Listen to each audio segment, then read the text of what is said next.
전도에 대해 더 궁금하시거나 도움이 필요하신 구독자님들은 아래 주소로 연락 주시기 바랍니다.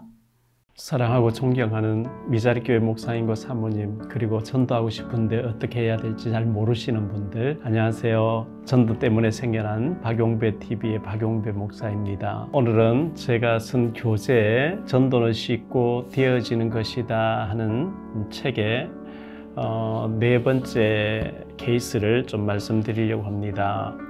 책을 가지신 분들 네 번째 사연을 좀 들어보시고요. 제가 KBS 성우신우에서 말씀 전하고 서울신문사에 또 일주일에 한 번씩 들어가서 말씀을 전하고 예배인도 하고 할 때였습니다. 평상시에 알고 지내던 어떤 집사님께서 서울시청에 근무하시는 분은 좀 식사 같이 하면서 복음을 좀 전해주면 좋겠다 이렇게 말씀하셔서 약속을 잡고 식사를 같이 하게 됐습니다. 시청에 근무하시는 공무원 대신 이 과장님 되시는 분이요, 자기 가정의 아픈 사연을 얘기를 하시는 거예요. 부인에게 영적인 문제가 와서 집을 자꾸 나가버리고 이렇게 한다고 얘기했습니다. 정신병원에 약을 다 먹고 하는데 우울증과 정신적인 여러 가지 힘든 일로 잠을 못 자고 이렇게 하는데, 한 번씩 발작이 되어지면 가위를 가지고 옷을 다 잘라버린대요.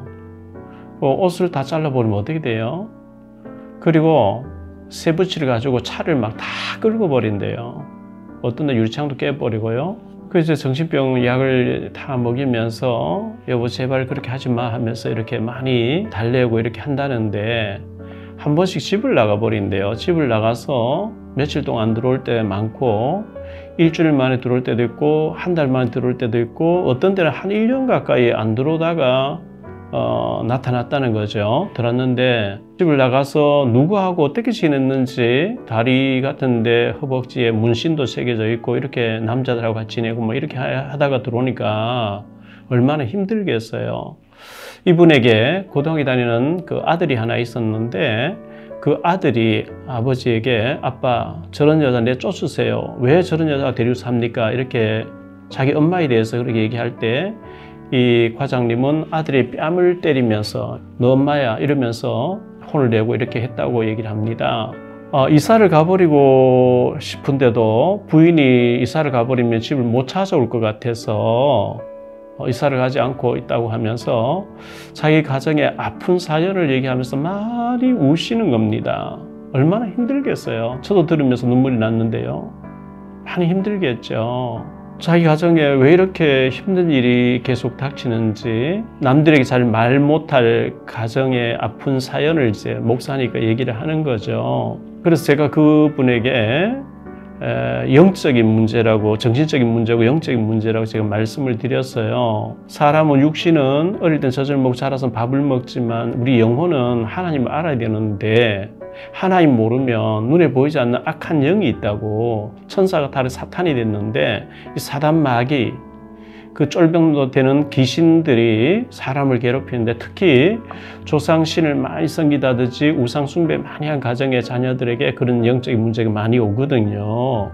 그래서 제가 이제 그런 얘기를 해주면서, 일단은 먼저 우리 과장님께서 예수님을 믿고 영적으로 도와주셔야 된다고 이렇게 얘기를 하면서 복음을 제는데, 이분이 이제 예수님을 진지하게 받아들이고 예수님을 영접하고 구원을 받으셨어요. 울면서 그분이 얘기하기를, 참 부인이 집을 나가지 않고 연애할 때처럼 맑은 정신에 사랑해요 하면서 진지하게 대화가 되어져서 하루 저녁이라도 식사하고 차도 마시고 인간적으로 인격적으로 대화를 하고 사랑한다고 하고, 인격적으로 이 대화가 가슴에 있는 말이 통하고 이렇게 대화가 되어지면 그런 날 하루를 보내고 그 다음날 죽었으면 좋겠대요.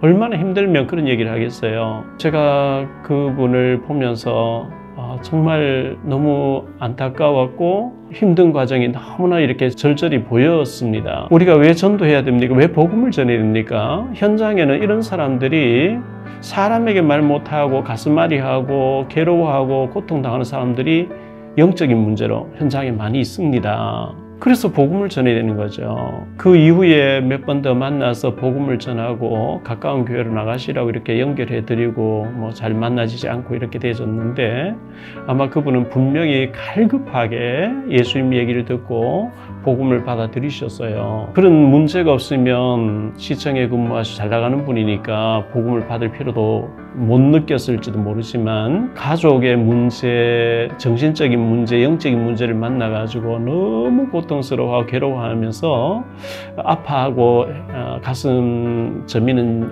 상태에 있다가 이 복음을 받고 구원을 받으시고 이렇게 하는 모습들을 보면서, 현장에 이렇게 영적인 문제로, 정신적인 문제로 고통당하는 사람도 있는데, 그 상대 주변에 있는 사람 얘기하면 그게 좀 흠이 되어지고 승진하는데 좀 지장이 되니까 동료들에게 말 못하고 가슴앓이를 하고 있는 거예요. 저는 그런 모습들을 보면서 현장에는 이렇게 힘든 사람들이, 하나님 못 만나가지고 힘든 사람들이 울부짖고 있구나. 이 사람들이 이제 용화단 점쟁이 찾아가거나 하면 뭐 100% 구타라 그리고 뭐 이제 막 그렇게 하잖아요. 그 구단다고 해서 될 일이 아니거든요. 어쨌든 그 과장님에게서는 안타까운 마음으로 왜 예수님이 그리스도인지, 왜 그런 문제가 오는지, 그런 문제 가지고 정신병원에서는 독한 약을 주고 무속인 찾아가면 무속인들이 구슬 하라고 얘기하고 자꾸 이제 그 빠져들면 못 헤어나거든요. 진흙에 빠져들면 갯벌에 빠지면 못 빠져나오는 것처럼 그렇게 하거든요. 성경에는 분명히 마가복음 5장에 같은 데 보면 군대 귀신 들린 자 얘기하면서 예수님 만나고 나니까 치유되어진 장면이 여러 번 나오거든요. 우리 예수님 만나고 하나님 안에서, 복음 안에서만 그게 치유가 가능하고 하기 때문에 다 한번 낫는 건 아니겠습니다만은, 어쨌든 그분이 그런 상태에서 이 복음을 제시하니까 진지하게 복음을 받아들이고 정말 눈물로 영접하면서 구원을 받는 모습을 제가 체험했습니다. 현장에는 이런 갈급한 영혼들이 있기 때문에 우리가 복음을 전해야 되는 겁니다. 절대 그런 사람은 답이 없다 싶으면 말하지 않겠죠. 들어보니까 답이 있겠다 싶으니까 이제 자기 얘기를 한 것이고 진지하게 복음을 받고 이렇게 했던 것이거든요. 복음 전하고자 하시는 우리 목사님, 사모님, 그리고 우리 성도 여러분, 우리 주변에 이렇게 영적인 문제로 힘들어하는 사람들이 많이 있습니다. 오직 그것을 치유하시고 해결하실 분은 예수님밖에 없기 때문에 예수 그리스도 십자가의 복음을 우리가 전해야 되는 것이고, 그분의 신분이 일단 마귀의 자녀, 사람 자녀로 바뀌어져야 되기 때문에 복음 제시하고 영접시키고 하는 것입니다. 그분에게 계속 제가 양육을 못 해드려서 그분이 이제 몇 번 양육받다가 가까운 교회 나가겠습니다 하고 더 이상 만나지 않으려고 해서 더 이상 만나지 않았습니다만은, 그 과장님 가정에 흑암이 무너지고 하나님의 축복이 있어서 그 부인도 정신적인 문제, 영적인 문제 치유되어지고 그리스도가 그 가정의 주인 되어지는 놀라운 은혜와 축복의 역사가 있게 되시기를 기도드리며, 우리 복음 전하고자 하시는 모든 분들 이런 현장의 얘기를 들으시면서 어디서든지 복음 전할 준비를 하셔서 하나님의 영혼을 붙여주는 축복의 역사가 우리 전도하고자 하는 모든 분들에게 있어지게 되기를 주 예수 그리스도 이름으로 축복합니다. 다음 시간에 또 뵙겠습니다. 사랑합니다. 여러분의 구독과 좋아요, 알림 설정은 전도와 선교에 큰 도움이 됩니다.